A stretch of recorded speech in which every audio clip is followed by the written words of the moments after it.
ودخل معه السجن فتیان، سجن مانے قید خانہ، فتیان مانے دو نوجوان، آپ کے ساتھ جیل میں دو نوجوان داخل ہوئے، ان میں سے ایک بادشاہ کا باورچی تھا اور دوسرا بادشاہ کو شراب پلانے والا تھا۔ دونوں پر یہ الزام تھا کہ انہوں نے بادشاہ کو زہر دینے کی کوشش کی ہے۔ جب حضرت یوسف علیہ الصلاۃ والسلام کو انہوں نے دیکھا کہ آپ خواب کی تعبیریں بتاتے ہیں تو انہوں نے کہا کہ ہم دونوں نے خواب دیکھا ہے، آپ اس کی تعبیر بتائیے۔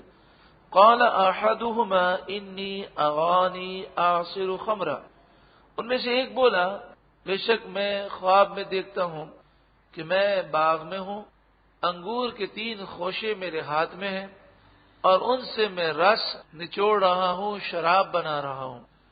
وقال الاخر، اور دوسرا بولا انی اغانی احمل فوق رأسی خبزا، میں خواب میں یہ دیکھتا ہوں کہ میں اپنے سر پر روٹیاں اٹھائے ہوئے ہوں، خبزا روٹی، تأکل الطیر منہ، طیر مانے پرندے، اور اوپر سے میرے سر پر جو روٹیاں رکھی ہیں اس سے پرندے کھا رہے ہیں۔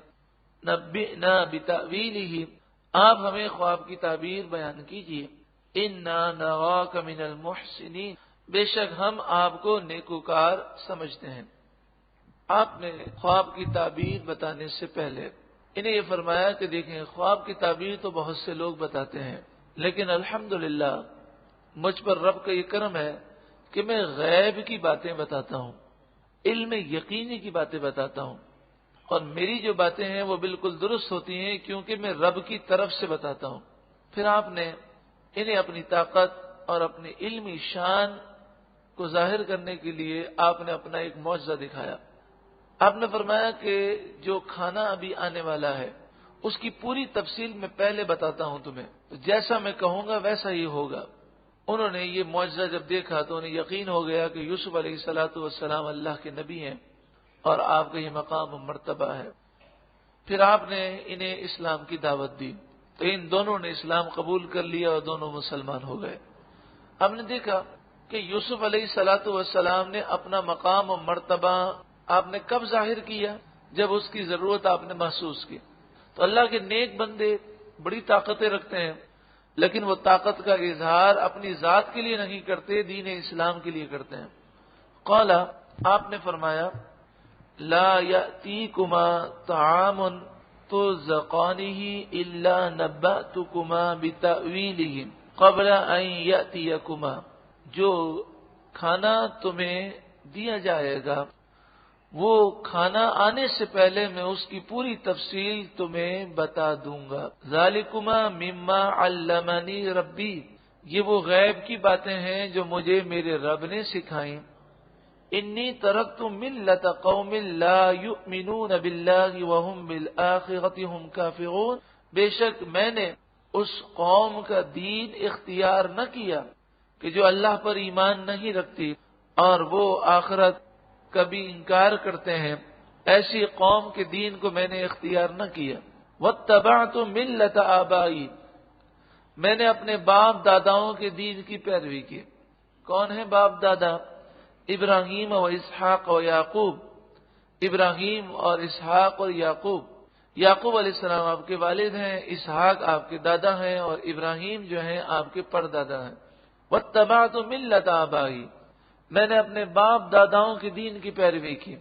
معلوم یہ ہوا کہ اگر باپ دادا حق پر ہوں تو ان کے دین کی پیروی کرنا اور فخر سے یہ کہنا کہ میں نے اپنے باپ داداؤں کے دین کی پیروی کی، اس میں کوئی حرج نہیں، بلکہ یہ تو یوسف علیہ السلام کی سنت ہے۔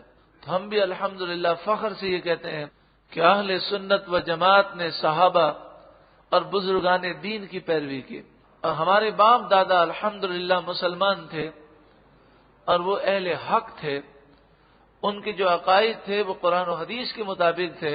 الحمدللہ ہم اسی عقیدے پر قائم و دائم ہیں۔ اور جہاں قرآن پاک میں باپ داداؤں کے دین کی پیروی سے منع کیا گیا وہاں کافر، مشرک، یہودی، عیسائی، ایسے باپ داداؤں کی پیروی سے منع کیا گیا جو جاہل ہیں، جنہوں نے شریعت کے خلاف کام کیے۔ ما کان لنا ان نشرک باللہ من شیء، ہمارے لیے ہرگز ہی جائز نہیں کہ ہم کسی کو اللہ کا شریک برابر ٹھہرائیں۔ ذالک من فضل اللہ علینا، یہ ہم پر اللہ کا فضل ہے، وعلی الناس، اور لوگوں پر بھی اللہ کا فضل ہے، ولکن اکثر الناس لا یشکرون، لیکن اکثر لوگ شکر نہیں کرتے۔ یا صاحب السجن، آپ نے انہیں اسلام کی دعوت دینے کے بعد اب آپ نے ان سے خواب کی تعبیر کو بیان فرمایا۔ آپ نے انہیں اپنا معجزہ کیوں دکھایا اور انہیں اسلام کی دعوت کیوں دی؟ آپ اللہ کی عطا سے یہ جانتے تھے کہ ان دونوں میں سے ایک 3 دن کے بعد آزاد ہو جائے گا اور دوسرا جو ہے وہ 3 دن کے بعد اسے قتل کر دیا جائے گا۔ تو آپ جانتے تھے کہ ایک جو مرنے والا ہے، تو آپ چاہتے تھے کہ مرنے سے پہلے اسے اسلام نصیب ہو جائے اور اس کا خاتمہ ایمان پر ہو۔ جب ان دونوں نے اسلام قبول کر لیا تو پھر آپ نے خواب کی تعبیر بیان کی۔ یا صاحب السجن، ابھی آپ وہی توحید کا درس دے رہے ہیں۔ اے قید کے دونوں ساتھیوں، ارباب متفرقون خیر ام اللہ الواحد القہار، ذرا بتاؤ تو صحیح، جدا جدا الگ الگ خدا اچھے یا ایک اللہ جو سب پر غالب ہے؟ کوئی پتھر کا خدا بنایا، کوئی لکڑی کا بنایا، کوئی پیتل کا، کوئی لوہے کا، کوئی سونے کا، کوئی چاندی کا، اور انہیں تم نے اپنی مرضی سے خدا ہونے کا نام دیا۔ ما تعبدون من دونه الا اسماء سمیتموها انتم وآباؤکم، تم تو صرف ان جھوٹے ناموں کی پوجا کرتے ہو جو نام تم نے اور تمہارے باپ داداؤں نے خود رکھے ہیں، یعنی تم نے انہیں معبود کا نام دیا، حالانکہ ان کا معبود ہونا کہیں سے ثابت نہیں۔ ما انزل اللہ بہا من سلطان، اللہ نے اس پر کوئی دلیل نازل نہیں فرمائی۔ ان الحکم الا للہ، حکم تو صرف اللہ ہی کا ہے۔ امر اللہ تعبدوا الا ایاہ، اس نے حکم دیا کہ اسی کی عبادت کی جائے، تم اسی کی عبادت کرو۔ ذالک الدین القیم، یہی سیدھا دین ہے۔ ولکن اکثر الناس لا يعلمون، ہاں لیکن اکثر لوگ جانتے نہیں ہیں۔ اب آپ نے خواب کی تعبیر بیان فرمائی۔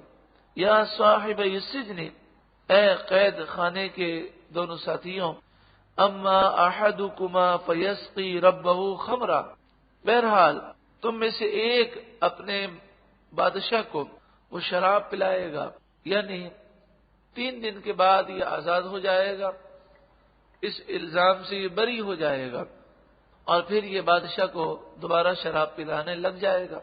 وَأَمَّا الْآخَرُ، اور جو دوسرا ہے یعنی بادشاہ کا باورچی، فَيُسْلَبُ، اسے سولی دی جائے گی، فَتَأْكُلُ الطَّيْرُ مِنْ رَأْسِهِ، اور اس کے سر سے پرندے کھائیں گے، اس کے سر کو نوچیں گے۔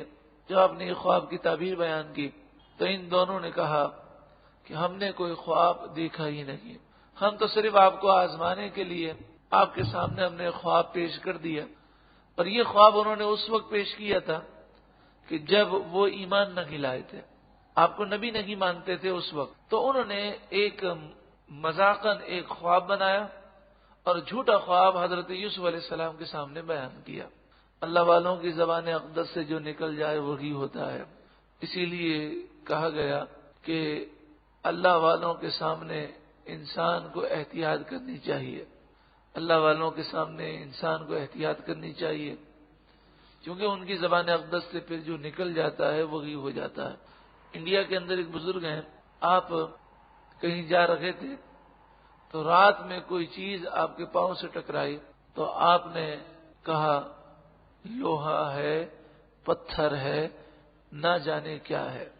جب اسے صبح دیکھا گیا تو وہ عجیب و غریب چیز تھی کہ اس میں لوہا بھی تھا، پتھر بھی تھا اور نہ جانے کیا بھی تھا۔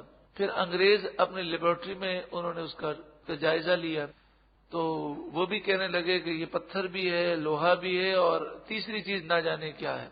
کہتے ہیں کہ آج تک وہ چیز موجود ہے اور آج تک سب یہی کہتے ہیں نہ جانے کیا ہے۔ تو یہ اللہ والوں کی زبان اقدس سے جو نکلتا ہے اور یہ رب کا کرم ہوتا ہے۔ تو آپ نے فرمایا کہ جو تم نے مجھ سے سوال کیا نا، اب تم نے خواب دیکھا ہے یا نہیں دیکھا ہے؟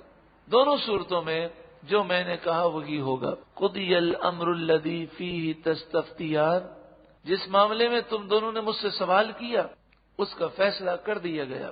وقال للذی ظن، اور وہ شخص جس کے بارے میں آپ کو یقین تھا انہ ناج منہما، کہ ان دونوں میں سے وہ نجات پا جائے گا، یعنی بادشاہ کا جو ساقی تھا شراب پلانے والا، آپ نے اس سے فرمایا اذکرنی عند ربک، اپنے بادشاہ کے سامنے میرا ذکر کرنا اور کہنا کہ ایک بے گناہ قیدی کئی سالوں سے قید میں ہے. فانساہ الشیطان ذکر ربہ، تو شیطان نے اسے بادشاہ کے سامنے ذکر کرنے سے بھلا دیا. فلبث فی السجن، تو یوسف علیہ السلام جیل خانے میں رہے بضع سنین، کئی سال، 5 سال تو ہو چکے تھے. اس واقعے کے بعد مزید 7 برس آپ جیل میں رہے. اس طرح ٹوٹل آپ 12 سال جیل میں رہے. اللہ رب العالمین کروڑوں رحمتوں کا نزول فرمائے. حضرت یوسف علیہ السلام پر کیسا وہ درس دے رہے ہیں کہ صرف گندی باتوں سے بچنے کے لیے جیل خانے کو آپ نے اختیار کیا. یعنی گندی باتوں کو سننے سے بھی ایسی نفرت ہے. اللہ رب العالمین کے صدقے میں ہمیں ایسی پاکیزگی نصیب فرما کہ ہمیں گناہوں سے گھن پیدا ہو جائے. اور کیسی گھن پیدا ہو کہ اگر گندگی کے ڈھیر لگا ہو اور اس میں ایسی گندگیاں پڑی ہوں کہ جن کا نام بھی لیتے ہوئے ہمیں الٹی آتی ہے، وہ گندگی کا ڈھیر ہو، اور کوئی ہمیں کہے کہ یہاں پر 1 منٹ کے لیے آپ کھڑے ہو جائیں، تو ہمیں کیسی نفرت ہوگی، کیسی گھن آئے گی. ہم وہاں 1 منٹ کے لیے کھڑے نہیں ہوں گے. جہاں پر میوزیکل پروگرام ہو، ناچ ہو، بے پردگی ہو، بے حیائی ہو، فحاشی ہو، عریانی ہو، جہاں پر گناہ کی باتیں کی جا رہی ہوں، اللہ کرے ہمیں اس سے زیادہ ان باتوں سے نفرت ہو جائے